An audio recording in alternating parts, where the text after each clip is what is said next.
Now, on his first day in office, President Trump signed an executive order stopping aid and development projects worldwide, saying he wanted overseas spending decisions to align with his election policy to put America first.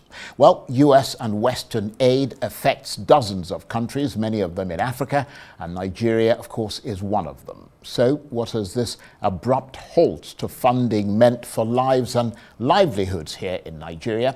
Well, according to the United Nations Refugee Agency, UNHCR, humanitarian needs across Nigeria have been growing steadily, and today, at least 7.8 million people are in need of assistance.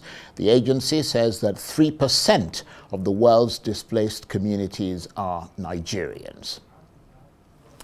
Well, for more on this, I'm joined now in the studio by the country representatives of the United Nations High Commissioner for Refugees, or UNHCR, in Nigeria, Jain. Thank you very much indeed for coming in. Thank you so much, Charles. Let's start by just you telling us a bit about what the UNHCR has been doing in Nigeria and the sort of support it's been giving here. Well, thanks for having me on your show. We've been around since 1983 in Nigeria, and we've seen the number of displaced communities rise steadily. Now, Nigeria has been very generous towards refugees. A number of refugees, largely from Cameroon, have been residing here, especially over the past decade. And the generosity is overwhelming. In fact, it is a good case study to actually export to other countries. When it comes to people who are internally displaced, people who have not crossed a border to another country, we are seeing a steady rise in Nigerians themselves who are forced to be displaced. And it's not just the Northeast that everyone thinks where displacement occurs. Yes, there's a large number there, but we're also seeing displacement in the Northwest. We're seeing displacement in the Middle Belt. And so the crisis is multiplying at a rate that we can't keep up. In addition to that, we have around 400,000 Nigerians living as refugees in the Lake Chad Basin countries of Cameroon, Chad, and Niger. So altogether, right now, over 3% of the world's displaced population, which is 122.6 million, are actually Nigerians, which is astounding given that Nigeria is the first country of Africa. So what sort of impact have the recent Western funding cuts had on the work that you do here? How much of a shock and panic has there been? Well, for that, let's take a step back. If you look at what an organization like UNHCR gets, where UNHCR gets its funding from, 98% of the funding that we receive is from voluntary donations. That means it doesn't come from the UN budget. It comes from countries saying that we want to help you protect refugees. In other words, governments, but also private sectors, foundations, individual giving. Spain, in fact, is a country that gives a lot of funding by individuals. Now, of late, the humanitarian needs globally has increased, as you said, and the humanitarian response has not been able to keep up, including the funding. It's not like countries have not been generous. It's not like countries are not being generous. It's just that the needs far exceed the giving far exceeds the needs. Now, in Nigeria or in UNHCR, a lot of countries are reviewing their humanitarian aid packages. As you mentioned, the US is reviewing the humanitarian assistance and development programs. And we hope for a positive outcome only because the US has been extremely generous in its funding for decades. Let's not forget that without US funding, thousands, millions of lives would have been lost, be it on health, be it on refugees, malnutrition, and things like that. And when you look at the way the aid funding system appears to be collapsing, although you're optimistic that it'll hopefully come back, does it perhaps suggest that aid organizations and governments, such as the Nigerian one, were just too reliant on Western aid? Well, first of all, a lot of aid doesn't come from just Western countries. It comes from a number of countries, and let's not forget that close to 70-80% of refugees are living in neighboring states that are least developing. So Nigeria, in fact, has been one of the biggest contributors to protecting refugees, IDPs as well.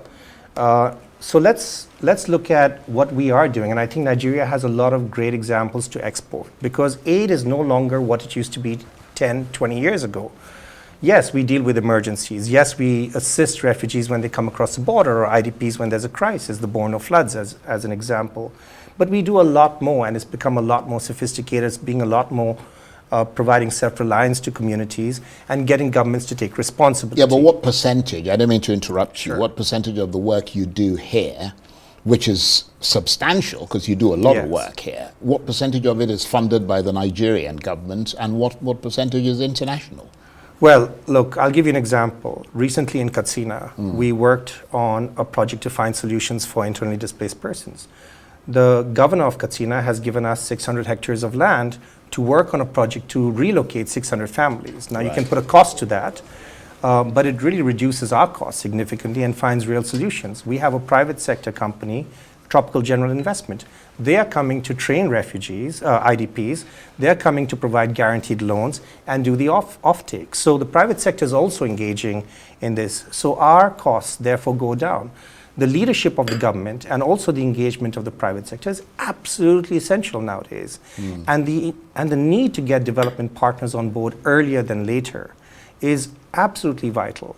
So it's not like we are here to stay, but we are here to support the government for as long as they require But there's us no to be. question that the ripple effects Yes. of these funding cuts are being felt deeply Significantly. in Nigeria. Absolutely. And we are very, very worried about that.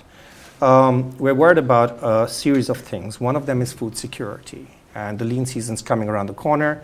And we're absolutely worried that without the proper funding to our sister agencies, that's going to really impact communities. Malnutrition is a huge issue. Last year, I think, UNICEF issued a report saying that 100 children were dying every hour due to malnutrition during the height of the lean season. For us as well in UNHCR, the consequences are quite dire. We have refugees coming across the border. Even now, they're trickling across the border. They need to be registered, and the government is doing a fantastic job, but we need to do more to support them. We need to find solutions for so many IDPs, 3.5 million people without a home. So while the government is investing, we need to do a lot more to support them. Right. So we are facing a critical gap in funding. We are reaching out to other countries, and thankfully they are also stepping up. But the amount of support the U.S. gives us is unprecedented. It's So significant. if it goes, you're in trouble, basically. Not you in particular, We need but I mean to- Nigeria and all the beneficiaries. I mean, I think we are facing a crisis globally that we do need people to step up. But we are also restructuring our work to see how we can do more with less. right, because I was going to ask you if those funding cuts persist. I mean, will it now be left for African governments and private sector people to move towards sustainable, resilient programs of their own? I think that's already happening, Right. but very gradually, and maybe we need to accelerate that a lot more. But you're absolutely right. Without funding, there are going to be a number of situations globally where we are going to have serious problems. People are going to be malnourished. Children are going to be malnourished. Women who need to give birth safely may not be able to do so. Food cuts will result in massive protection problems. For instance, resulting in prostitution, resulting in people dealing with a situation that they don't want to deal with just to survive. And we see this. I mean, you in Nigeria call it non-kinetic approaches, and that's fundamentally what we're here to support. And of course, this affects UNHCR in its employment capacity as well, doesn't it? I mean, you're having to let go of people here in Nigeria. Yes. I mean, that's been the case for the past few years. The crisis is not new in many ways.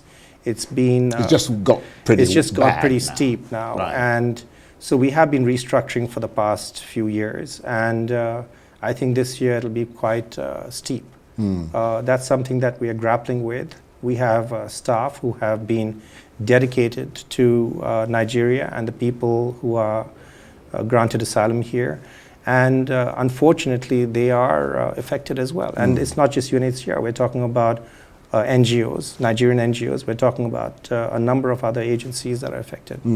I guess what the Americans are trying to sort of focus on, and presumably what The challenge here is balancing the push for independence with the reality of resources. I mean, just highlight that struggle for us.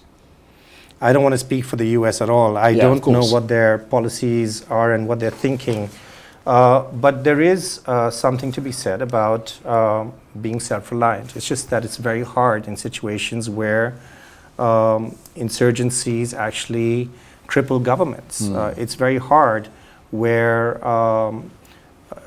governments are not able to generate the resources that they can. And we are talking about countries that are really suffering as a consequence.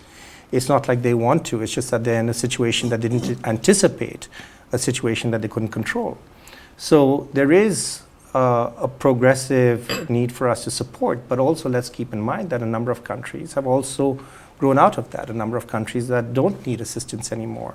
And we hope to build the capacity of many countries, including in Nigeria, where one day we don't have a job. Our job is not to stay and deliver forever. Our job is to actually one day say, we've done what we can. The government of Nigeria is fantastic at taking care of these cases, and we're doing a lot more on capacity building. And Nigeria has some really good examples to export, and I think Nigeria really is in a position to showcase its work in other countries, because I think what we're doing here is quite innovative. Well, thank you very much indeed for coming in and talking to us about this. Jain is the country representative of the United Nations High Commissioner for Refugees, or UNHCR, here in Nigeria. Thank you very so much much indeed. Good to see you.